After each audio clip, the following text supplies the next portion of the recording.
በዕፀ መስቀል ላይ ተሰቅለህ ስታይ ዋጋ የከፈልክላት የሞትክላት ቅድስት ቤተ ክርስቲያን ታመሰግናለች። እግዚአብሔር እጃችሁን ባርኮ አድባራትና ገዳማቱን የምታለሙ ምዕመናንን በውስጧ እንዲታጨቁ፣ በውስጧ እንዲኖሩ፣ በውስጧ እንዲያገለግሉ፣ በውስጧ እንዲያወድሱ ስለሰበሰበላት ስለጠበቀላት ታመሰግናለች። ማን? እናት ቤተ ክርስቲያን። ኢትዮጵያ እኮ ረቂቅ ናት ይላሉ፣ መንፈስ ናት ይላሉ። ወደቀች ስትባል የምትነሳ ቀና የምትል ይሄ እኮ ምሳሌ ነው። የሚሰራ አይምሮ፣ የሚያስብ አይምሮ፣ የትላንትን መንፈስ ይዞ ወደፊት የሚራመድ አይምሮ፣ ሰርቶ የሚያሰራ አይምሮ፣ አቅዶ ተመኝቶ የሚቀመጥ ሳይሆን ለአክሽን የሚነሳ አይምሮ ስለተገኘ ነው። ሰርተው ማደርን ብቻ፣ ለፍተው ማደርን ብቻ፣ አብሮ መኖርን ብቻ፣ ማመስገንን ብቻ ስራቸው አድርገው የያዙት እንደ ኢትዮጵያውያን ልጆቼ አይደላችሁም? ይሄ ብቻ አይደለም። ኢትዮጵያ እኮ ለዓለም የማኔጅመንት ጥበብ ያስተማረች ናት። በሙሉ አይኑ ድንግል ማርያምን የሚያይ ማን አለ? ማን ካህን አለ? ማን አገልጋይ አለ? ማን ምዕመን አለ? ከፍቅራችን የተነሳ እንሳሳላታለን። ወደ ስደቱ ዓለም ሄዳችሁ ያገለገላችሁ አገልጋዮች ታውቃላችሁ። ኢትዮጵያ ልዩ የእግዚአብሔር የሚስጥር ካዝና ቤት የምንላት ከዚህ የተነሳ ነው። መስዋዕቷን የሚያሸትላት ሀገር ብትኖር ኢትዮጵያ ናት። ካህናቷ የማይደክሙ፣ ምዕመኖቿ የማይደክሙ፣ መንፈሳዊ ስራን ከመስራት ወደ ኋላ ኖሮት እኮ አይደለም። ሁላችን ሀብት እዚህ ግቢ ያለ ነው ቢደመር የአንድ አውሮፓዊ ባለ ሀብት እኮ ሀብት አይሆንም። ደሃው ቆራጡ የሀገሬ ሕዝብ ግን ልጆቹን እያስራበ መንፈሳዊ ስራውን ይሰራል።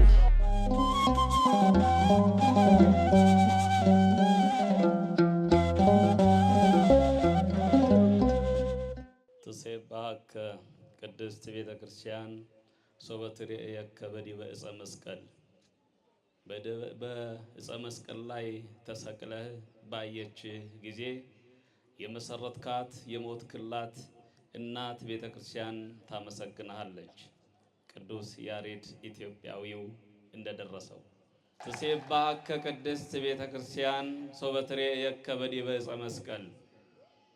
በዕፀ መስቀል ላይ ተሰቅለህ ስታይ ዋጋ የከፈልክላት የሞትክላት ቅድስት ቤተ ክርስቲያን ታመሰግናለች።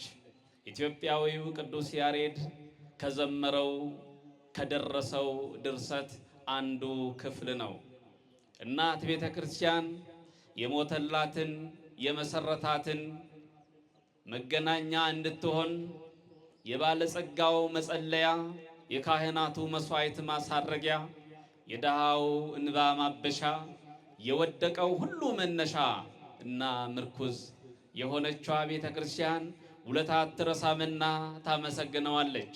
በሌላ መልኩ እናት ቤተ ክርስቲያን በደም የሚመሰክሩላትን፣ በክንፍ በረው የሚሰብኩላትን፣ የሳቱትን የሚመልሱላትን፣ የራቁትን የሚያቀርቡላትን፣ የቀረቡትን የሚያሰናዱላትን፣ የተሰናዱትን ደግሞ በሥጋ ወደሙ የሚያትሙላትን ባለክንፎችን ቅዱሳን አበው አባቶቻችን የወለደች፣ በአንገታቸው የሚመሰክሩላትን ሰማዕታቱን የወለደች፣ ለምስጋና ደከመን ሰለቸንን የማያውቁትን ሊቃውንቱን የወለደች፣ የካህናቱ የምዕመናኑን መስዋዕት የሚያሳርጉ ካህናትን የወለደች፣ ቅን ልብ የተሞላችው በማስታረቅ ጸጋ የተካናችው እግዚአብሔር እጃችሁን ባርኮ አድባራትና ገዳማቱን የምታለሙ ምዕመናንን በውስጧ እንዲታጨቁ፣ በውስጧ እንዲኖሩ፣ በውስጧ እንዲያገለግሉ፣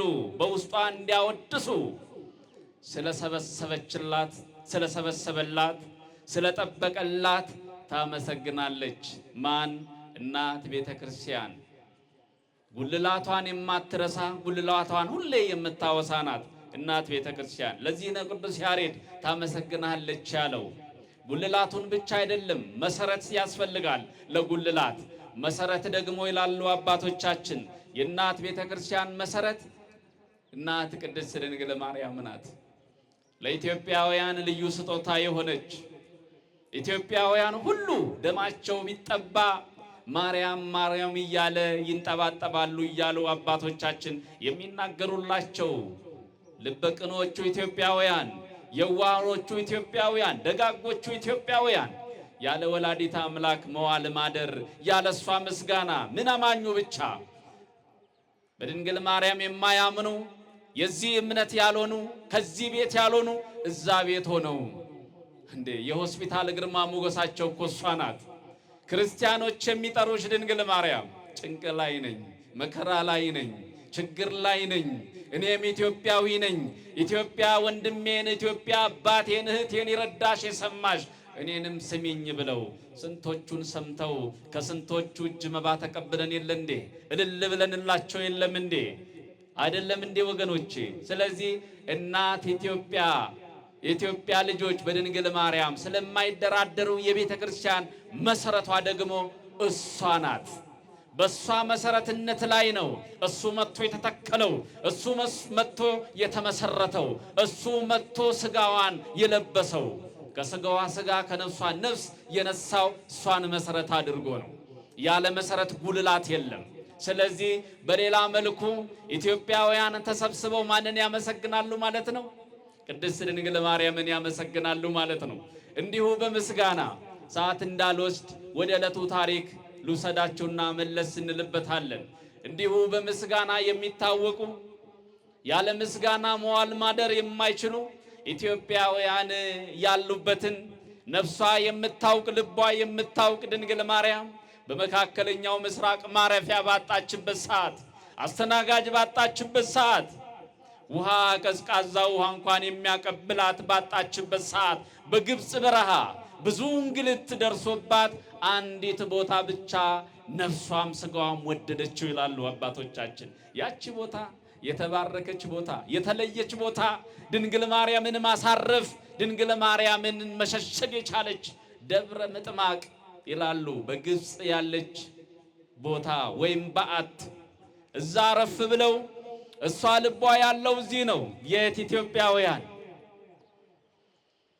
አመስግነው የማይደክሙ 24 ሰዓት ሙሉ የቃል ኪዳኑን ታቦት ተሸክመው የማይደክሙ ማህሌቱ የማያደክማቸው፣ ሰዓታቱ የማያደክማቸው፣ ቅዳሴው የማያደክማቸው፣ መንፈስ ቅዱስ አድሮባቸው የሚገለገልባቸው ወይም የሚያገለግልባቸው የመንፈስ ቅዱስ እንቁ መሳሪያዎች ኢትዮጵያውያን ካህናት ያሉበት ኋላ በሷ የተሰየመው የእግዚአብሔር አብ፣ የእግዚአብሔር ወልድ፣ የእግዚአብሔር መንፈስ ቅዱስ ስሙ የሚያስፈራው ገናናው ስሙ የታተመበት ታቦተ ጽዮን ማደሪያ የምትሆን የግማደ መስቀሉ ማረፊያ የምትሆን በሰማይ በክንፍ ከቅዱስ ሚካኤል ከነቅዱስ ገብርኤል ከሰማያውያን ሰራዊት ጋር የሚፎካከሩ አብረው የሚሮጡ ለዛውም አንዳንዶቹ ከነሱ የተሻለ ክንፍ የተሰጣቸው አሉ።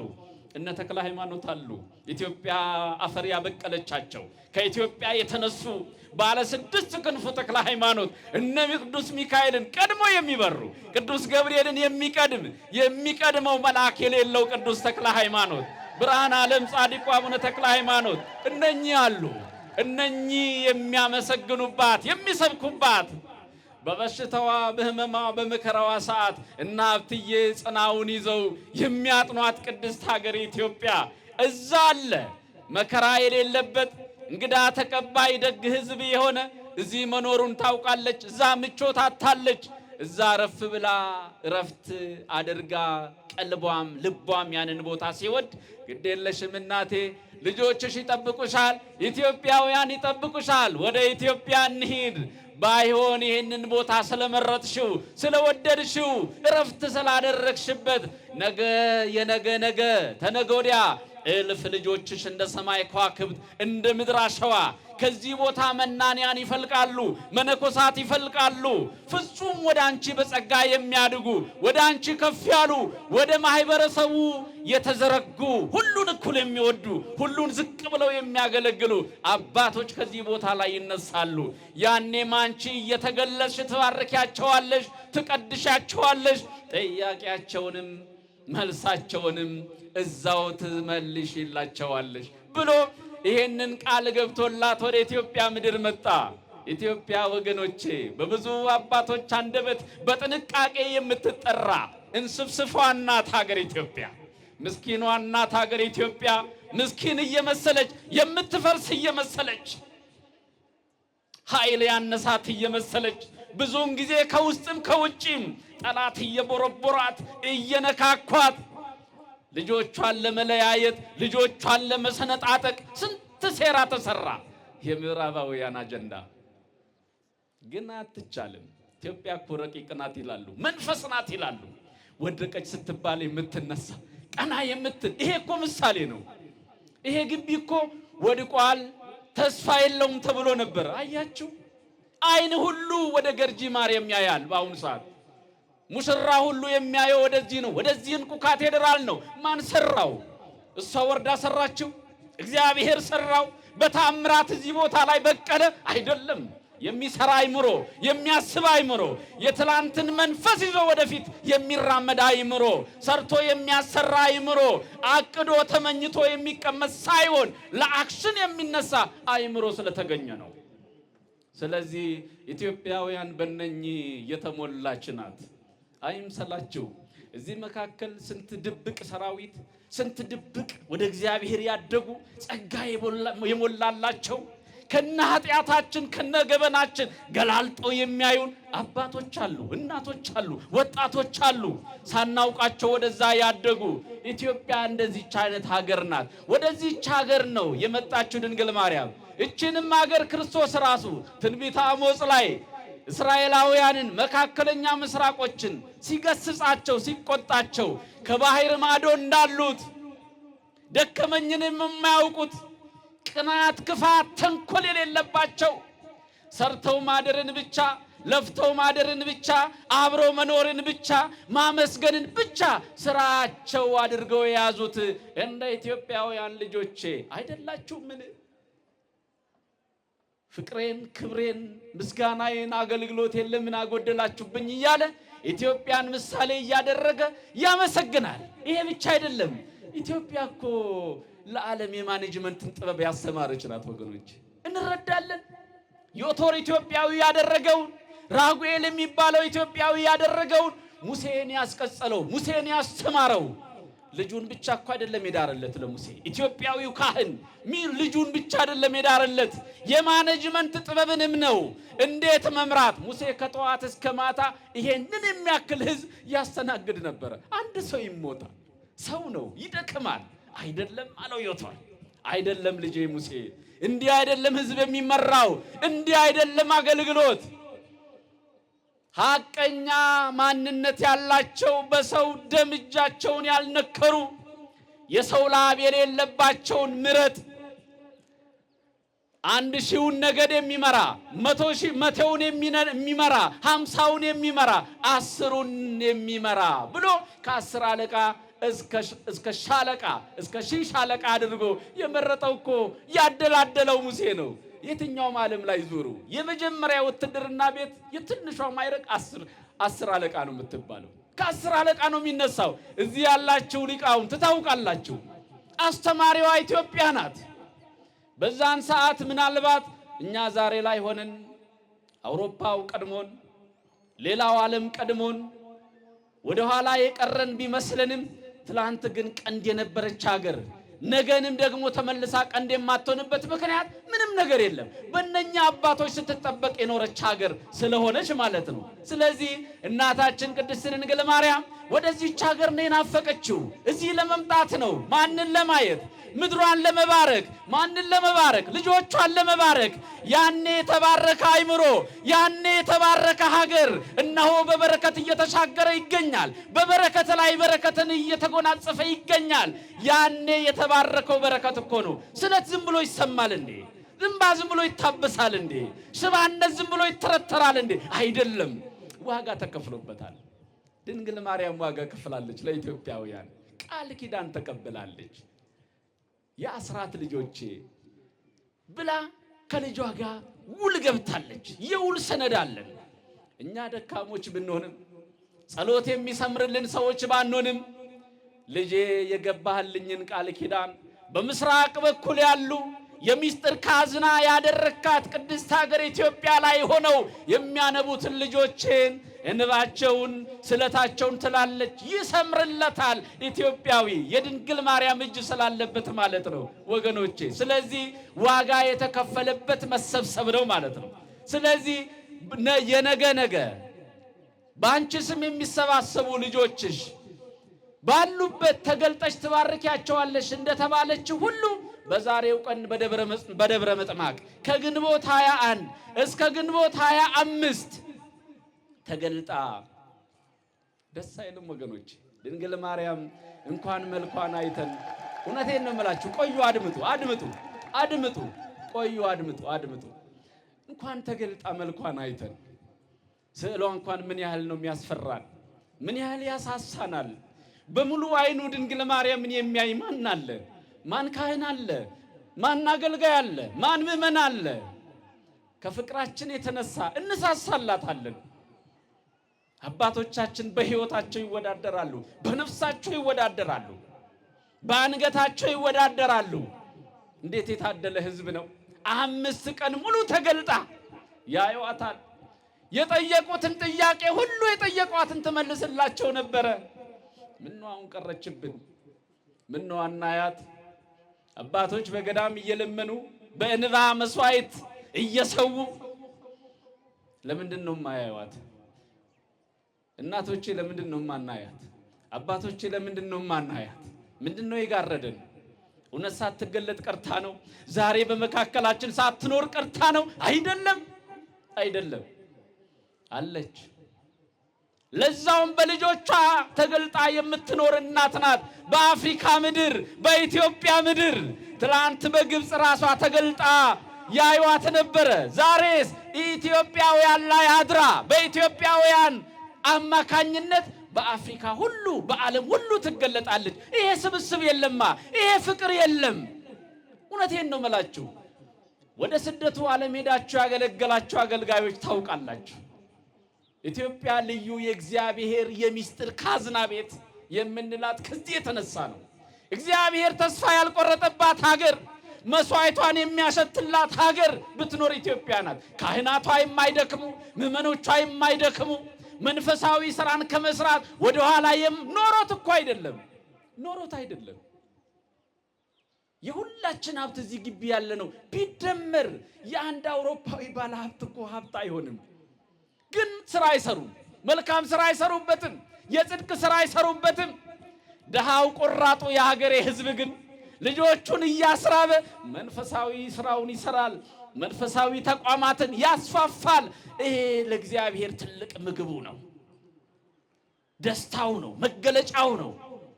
ኖሮን ሳይሆን ከሌለን ነገር ላይ ሃይማኖትን ማስፋፋት፣ ሃይማኖትን ወዶ ማስወደድ ለኢትዮጵያውያን የተሰጠ ብቸኛ ነው። ስለዚህ ድንግል ማርያም ከላይ ተገልጣ እየባረከችን ነው። እንደገና በሌላ መልኩ ደግሞ በልጆቿ ላይ አድራ ድንግል ማርያምን የሚገልጡ ልጆች ተገልጠው እያመሰገኗት ነው። ከዚህ በላይ ክብር አለ እንዴ? ከዚህ በላይ ክብር አለ? የድንግልን ፍቅር ይዞ ያልተገለጣለ ያልመጣለ የለም። ለዚህ ነው መሰረቶቿ ሁሉ ድንግል ማርያምን የሚያመሰግኑት። መሰረት የሆነች ድንግል ማርያምን ልጆቿ ሁሉ የሚያመሰግኑት ከዚህ የተነሳ ነው ማለት ነው። በመጨረሻ ዛሬ ቅዳሴ ቤታችሁ ነው። ቅዳሴ ቤታችሁን የሰራችሁ እጆች፣ ያገለገላችሁ የታዘዛችሁ እጆች፣ ያቺ ቤተ ክርስቲያን ማንን ታመሰግናለች ነው ያልነው? ሰሪዋን የሞተላትን ባለውለታዋን የቀራንዮውን ሙሽራ ሰማዕታት እንዲወለዱባት ምክንያት የሆነውን ክርስቶስን በዛ በዕፀ መስቀል ላይ እያየች ታመሰግናለች። ዛሬስ የሱ መመስገኛ የድንግል ማርያም መጠሪያ የቅዱሳን ሁሉ ስም ማመስገኛ የሆነችዋን የሰራችሁ እጆች ዛሬ ምን እያደረጋችሁ? እያመሰገናችሁ ነው። እችን ቅድስት ቤተ ክርስቲያን የሥጋ ወደሙ መፍሰሻ፣ የሥጋው መፈተቻ፣ የደሙ መፍሰሻ የሆነችውን በልተን ጠጥተን የምንረካባትን የሰራ እጅ እያመሰገነ ነው የሚገኘው። ቅድስት ቤተ ክርስቲያን ባለውለታዋን ታመሰግናለች። እኛም ባለውለታችን መድኃኔዓለምን ባለውለታችን ቅድስት ድንግል ማርያምን ለማመስገን ነው የመጣ ነው። ከምስጋና ወደ ኋላ ማለት የለብንም ወገኖች። አመስጋኝ ሁሌ የተከበበ ነው። በመንፈስ የተከበበ ነው። በመንፈስ ቅዱስ የተከበበ ነው። ጳውሎስ እንዳለው ዕብራውያን 12:1 ላይ እዚህ ከምድር ላይ ከሚታዩት በላይ ከበዙት በላይ የበዙ የሚጠብቁን የማናያቸው እልፍ ስውራን አባቶቻችን፣ እልፍ ቅዱሳን፣ እልፍ መላእክት እንደ ደመና ከበዋት አሉ። ማንን? ቤተክርስቲያንን። ማንን? ቅድስት ሀገር ኢትዮጵያን ሀገሬን ከበዋት አሉ። ደመና ደግሞ ድንግል ማርያም ናት። በደብረ ምጥማቅ የተገለጠችዋ ደመና ድንግል ማርያም በኢትዮጵያ ሰማይ ስር ተገልጣ ልጆቿን እየባረከች ልጆቿን እየቀደሰች ትገኛለችና ከማመስገን ወደ ኋላ አንበል። የምስጋና ባለቤት ምስጋናችንን ያብዛልን።